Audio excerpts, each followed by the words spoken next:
আপনাদের সবাইকে স্বাগত জানাচ্ছি দর্শক আজকের আলোচনায়। নতুন করে আমরা আরেকটি ধারাবাহিক আলোচনা শুরু করতে যাচ্ছি। আমরা ডিসেম্বর মাসে বিজয়ের মাস নিয়ে বিভিন্ন জনের মতামত শুনেছিলাম, সেগুলো আপনাদের সঙ্গে শেয়ার করেছি।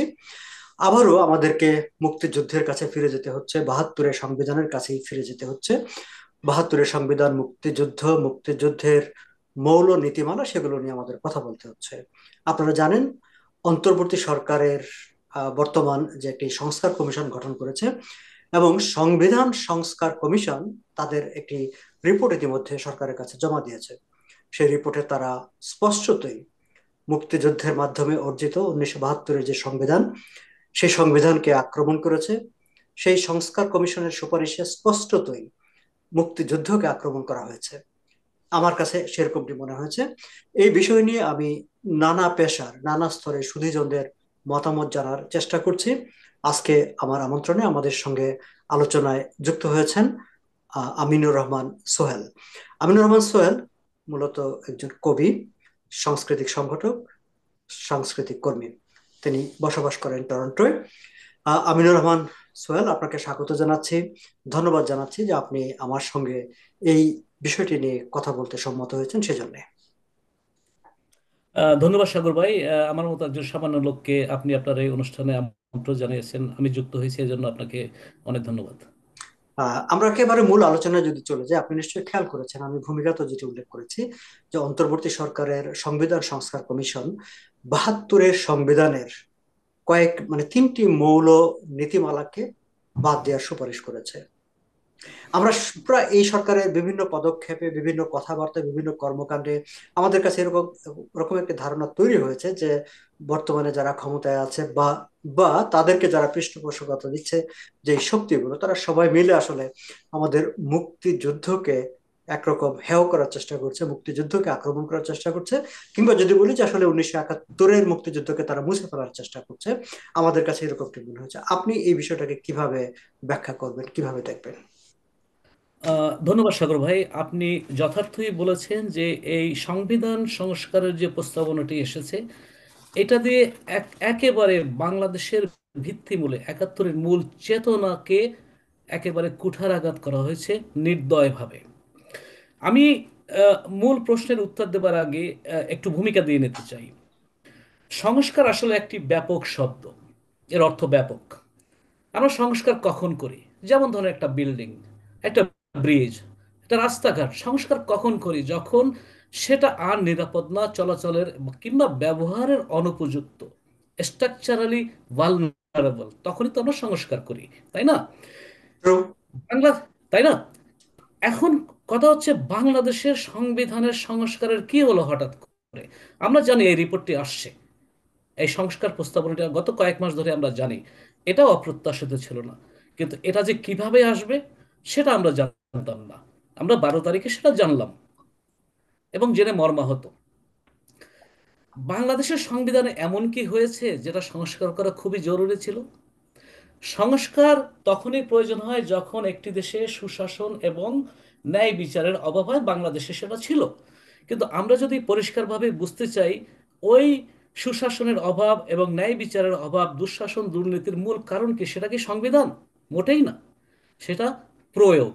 সেটা যারা সরকারে ছিল, যারা শাসনে ছিল, তাদের প্রয়োগের অভাব, তাদের উদ্দেশ্য ছিল অসৎ। এই কারণে এই সমস্যাটি তৈরি হয়েছে। এটা সংবিধান কারণ না। সংবিধান সংশোধন করে এই সমস্যার সমাধান হবে না। এখন আসুন, তারা কি কি সংস্কার প্রস্তাব করেছেন। একটি সংবিধানের মূল হচ্ছে প্রিয়াম্বল এবং তার মূল নীতিগুলো। তারা সেই মূল নীতিগুলোকে আঘাত করেছেন। বাংলাদেশ রাষ্ট্র একটি বহুভাষী এবং বহু ধর্ম মতবাদের দেশ। এখানে হিন্দু আছে, এখানে মুসলিম আছে, এখানে খ্রিস্টান আছে, বৌদ্ধ আছে, নানান উপজাতি আছে, আদিবাসী আছে, সাঁওতাল আছে। ধর্ম নিরপেক্ষতা এখানে এই সংবিধানের একটি মূল উপজীব্য বিষয়, একটি মূল নীতি রাষ্ট্রের। সেখানে কঠোরভাবে আঘাত করা হয়েছে। একেবারে তাকে টেনে হিঁচড়ে সংবিধান থেকে বের করে দেওয়া হয়েছে। কি কারণে দেওয়া হয়েছে আমরা বুঝতে পারি। আপনি যদি দেখেন, এই সংবিধানের একটি স্টেটমেন্ট আছে। আমি স্টেটমেন্টটা একটু সংক্ষেপে পড়ছি। আমরা সকল শহীদের প্রাণোৎসর্গকে পরম শ্রদ্ধার সাথে স্মরণ করে অঙ্গীকার করছি যে সাম্য, মানবিক মর্যাদা ও সামাজিক সুবিচারের যে আদর্শ বাংলাদেশের মানুষকে 1971 সালের স্বাধীনতা যুদ্ধে ও গণতন্ত্র ও বৈষম্যহীনতার যে আদর্শ 2024 সালে ফ্যাসিবাদী শাসনের বিরুদ্ধে একতাবদ্ধ করেছিল, সেই সকল মহান আদর্শ রাষ্ট্র ও সমাজে প্রতিষ্ঠার লক্ষ্যে নিম্নোক্ত সংস্কারগুলো প্রস্তাব করা হয়েছে।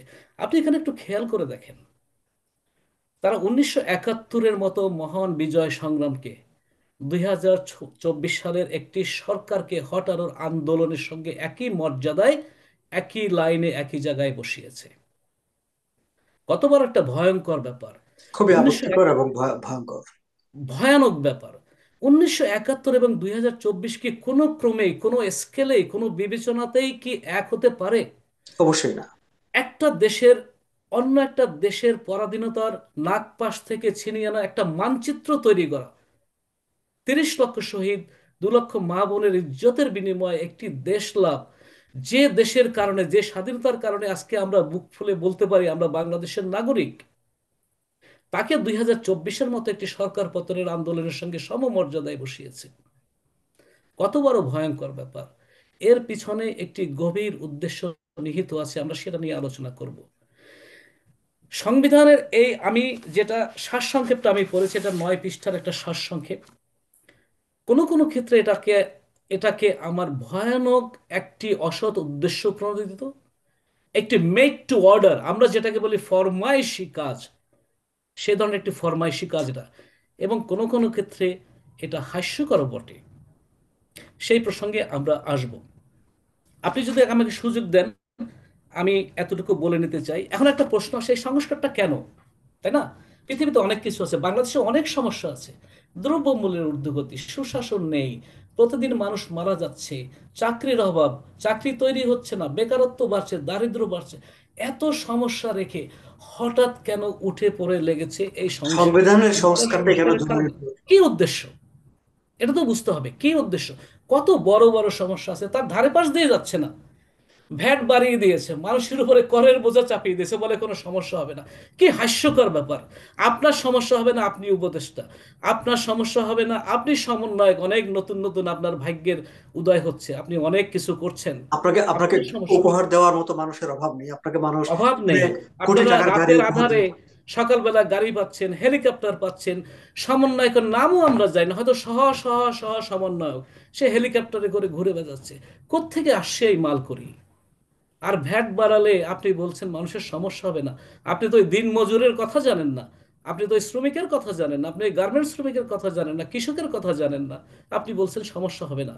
ক্ষমতার এই তো চেহারা! ফ্যাসিস্টের চেয়ে, স্বৈরাচারের চেয়ে আপনি আর বেশি কি দেখাচ্ছেন, তাই না? এখন সেই প্রসঙ্গে আসি, কেন উঠে পড়ে লেগেছে এই সংবিধান সংস্কারের পিছনে? আপনি যদি আমাকে আমি অনেক ভেবেছি কি কারণ। আমি আমার হিসাব মতে এই সংবিধান সংস্কারের যে মূল উদ্দেশ্য, তার উদ্দেশ্য হচ্ছে দুটো। সেই দুটো কারণ বলার আগে আমি আর একটা কারণ বলে নেই। আপনি যদি 5ই আগস্টের পরের ঘটনা প্রবাহ লক্ষ্য করেন, আপনি দেখবেন এই যে উপদেষ্টারা, তারা কিন্তু একটা একটা চাকরি করছে। কেউ এনে তাদেরকে ওখানে বসিয়ে দিয়েছে। 5ই আগস্টের আগ পর্যন্ত এদের একজনেরও এই বৈষম্য বিরোধী আন্দোলনে, শেখ হাসিনার বিরোধী আন্দোলনে কোনো সম্পর্কও ছিল না। তারা একটা চাকরি করছে কয়েক মাসের জন্য বা কিছুদিনের জন্য। যারা তাদেরকে বসিয়েছে, তারা কি চায়, তারা কারা, আমরা কি আসলেই তাদের পরিচয় এখন পর্যন্ত জানি? আমার ধারণা আমি জানি না। অনেকেই জানেন না, জানার চেষ্টা করেন কিনা জানি না, অনেকে করেন। একটা ছোট্ট উদাহরণ দেই। আমি শুনেছি সংখ্যাটা হয়তো দুই একটা এদিক ওদিক হতে পারে। 5ই আগস্টের পর আমরা জানলাম মোট সমন্বয়কের সংখ্যা 159, এ ধরনের কোনো কিছু একটা হবে। তাদের একে একে বের হয়ে আসতে লাগলো থলে থেকে, আমি শিবির, আমি জামাত, আমি হিজবুত।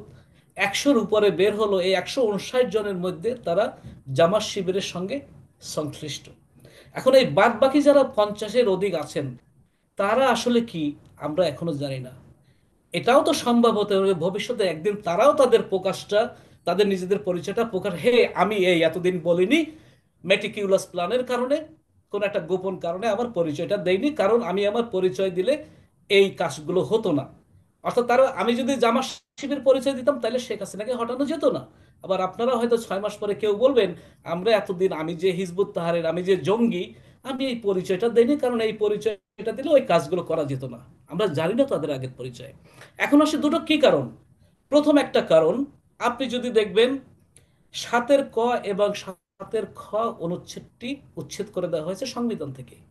এই 7-ক এবং খ অনুচ্ছেদে বলা হয়েছে অসাংবিধানিক পন্থায় যদি রাষ্ট্র ক্ষমতা গ্রহণ করে সেখানে শাস্তির ব্যাপার বলা হয়েছে। প্রয়োজন হোক, জাস্টিফাইড হোক বা না হোক, 5ই আগস্টের পরে যে সংবিধান, যে সরকারটি গঠিত হয়েছে সেটা সাংবিধানিক, এটা আমরা সবাই জানি। প্রয়োজন আছে কিনা সেটা অন্য বিতর্কের বিষয়। 5ই আগস্ট আন্দোলনকে সফল করতে গিয়ে বহু মানুষ মারা গেছে, এর মধ্যে শত শত পুলিশ আছেন যারা তাদের হাতে, এর মধ্যে বিচারও বন্ধ করে দেওয়া হয়েছে।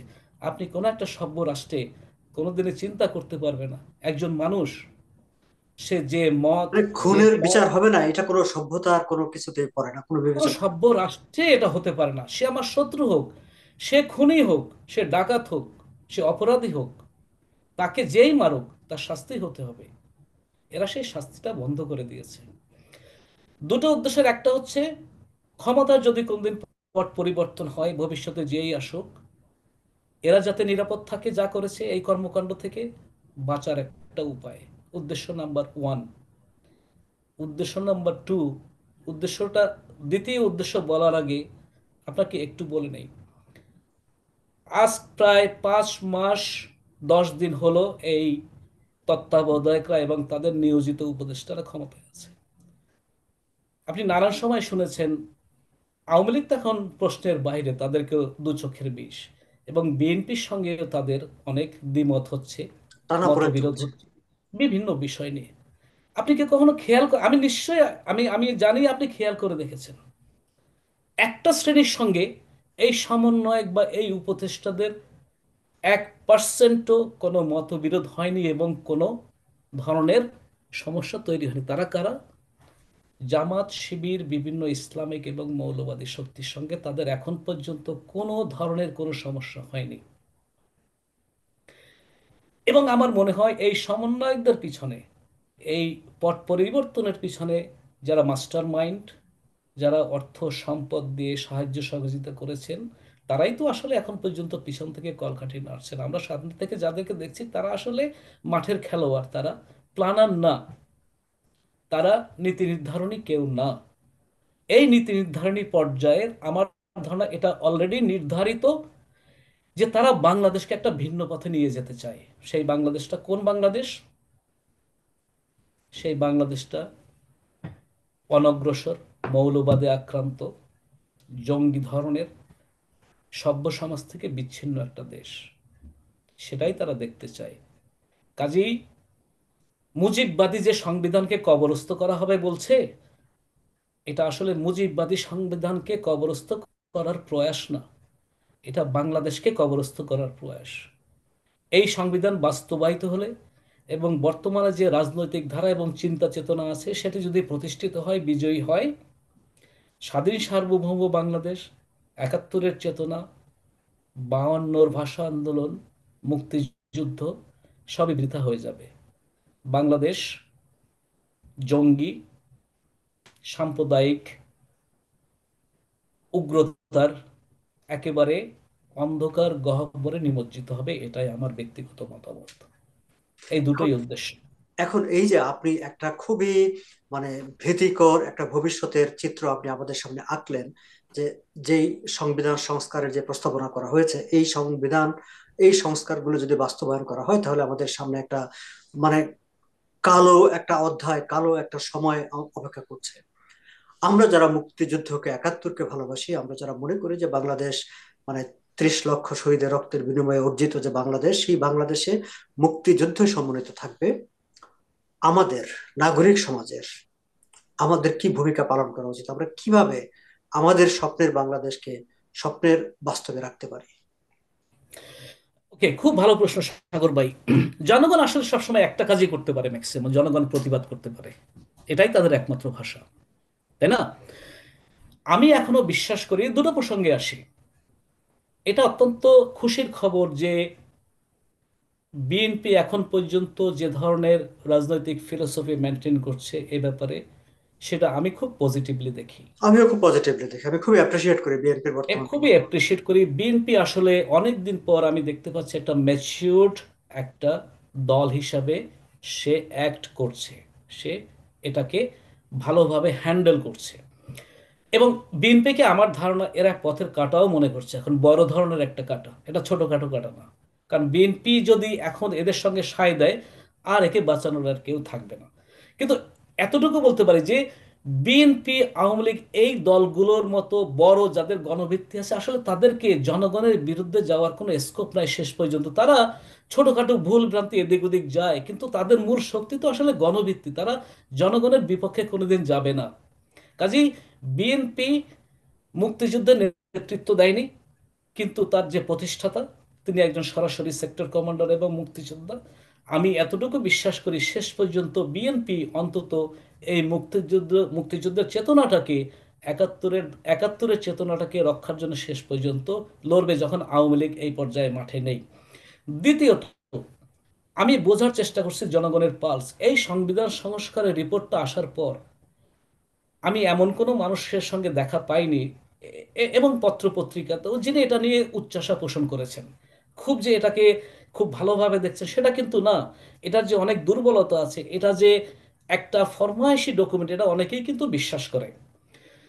জনগণকে মুক্তিযুদ্ধের সপক্ষে কেউ যদি বাংলাদেশকে ভালোবাসে, 52-কে ভালোবাসে, 71-কে ভালোবাসে, এই সংস্কার প্রস্তাবকে সমর্থন করার তাদের কিছু নেই।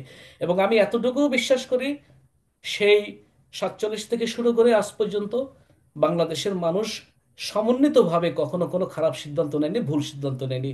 মানুষ সঠিক সময়ে, সঠিক অবস্থায় মানুষ জেগে উঠবে, এটাকে প্রতিহত করবে, এটা আমার এখনো জোর বিশ্বাস। এবং বিএনপি সহ অন্যান্য প্রগতিশীল যে রাজনৈতিক শক্তিগুলো আছে, সামাজিক শক্তি, সাংস্কৃতিক কর্মী, সাহিত্যিক, তাদেরকে এগিয়ে আসতে হবে, কণ্ঠ সোচ্চার করতে হবে, নাম্বার ওয়ান।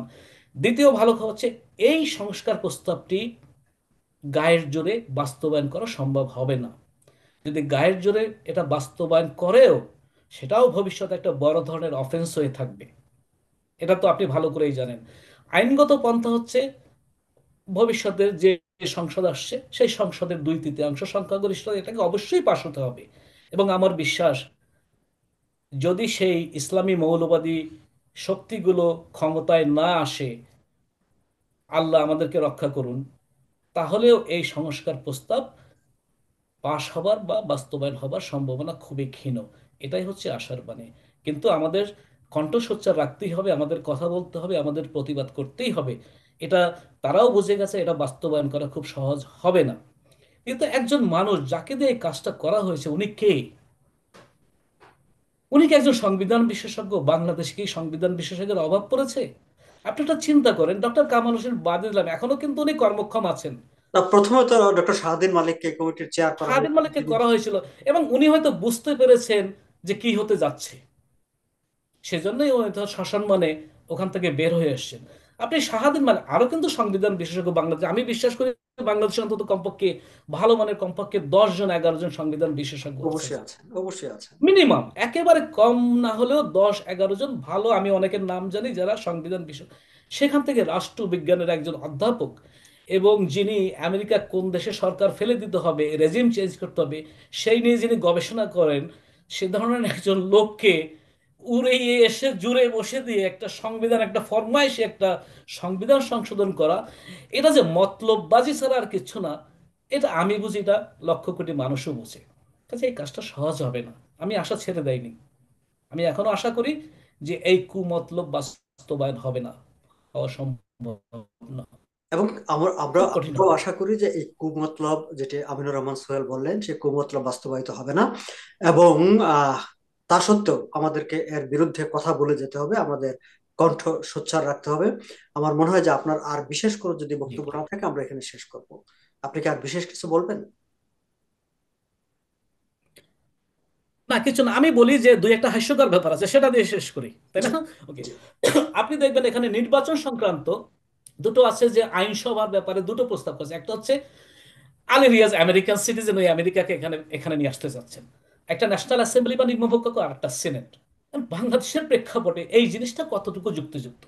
সেখানে আবার বাংলাদেশের বাস্তবতার প্রেক্ষিতে এটা একটা হাস্যকর মনে হয়েছে আমার। উনি বলেছেন নির্বাচন করা সংসদ সদস্য হওয়ার সর্বনিম্ন বয়স 21 বছর। আপনি খেয়াল করেছেন কিনা জানা। অর্থাৎ এখন সমন্বয়কদের বছর 25 থেকে 30 বছর, কেউ আদু ভাইও আছে 7-8 বছর 10 বছর ধরে পড়ছে, কোনো কাজকর্ম নাই, লেখাপড়া নাই, আন্দোলন করে বেড়েছে। 21 বছরের যে ছেলেটা সহ সহ সমন্বয়ক, উপ সমন্বয়ক, তাকেও এমপি করে নিয়ে আসার জন্য এই চক্রান্ত, তথা দলটা ভারী হোক। কাজেই এই যে মতলববাজি, এটা একটা মতলববাজির অংশ।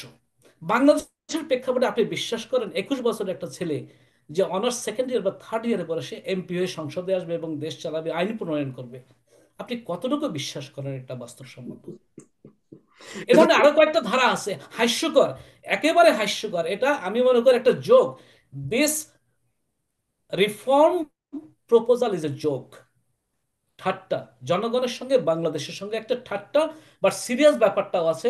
71কে ধুলোয় মিশিয়ে দাও, এটা হচ্ছে ভয়ঙ্কর ব্যাপার। এই হাট্টার সঙ্গে, এই ঠাট্টার সঙ্গে একটা ভয়ঙ্কর ব্যাপার আছে। 71কে ধুলোয় মিশিয়ে দাও এবং এবং জঙ্গি নিয়ে আসো। এবং সেটি মোটেও সহজ হবে না। নিশ্চয়ই সহজ হবে না। আমরা আমাদের প্রতিবাদ জারি রাখবো, আমরা তার বিরুদ্ধে কথা বলেই যাব। অবশ্যই, দর্শক, অবশ্যই। আমিনুর রহমান সোহেল, আপনাকে অনেক অনেক ধন্যবাদ। আপনি চমৎকার ভাবে আপনার অনুভূতি এবং পুরো বিষয়টিকে আপনি যেভাবে দেখছেন সেটি ব্যাখ্যা করলেন। আমরা এই নিয়ে আমাদের আলোচনা চালিয়ে যাব। আমরা পরবর্তী ভিডিওতে নতুন কোনো অতিথিকে নিয়ে আপনাদের সামনে হাজির হব। সে পর্যন্ত ভালো থাকবেন দর্শক। আপনাদেরকেও অনেক অনেক ধন্যবাদ এবং কৃতজ্ঞতা আমাদের সঙ্গে থাকার জন্য। ধন্যবাদ সাগর ভাই, ধন্যবাদ আপনাকে।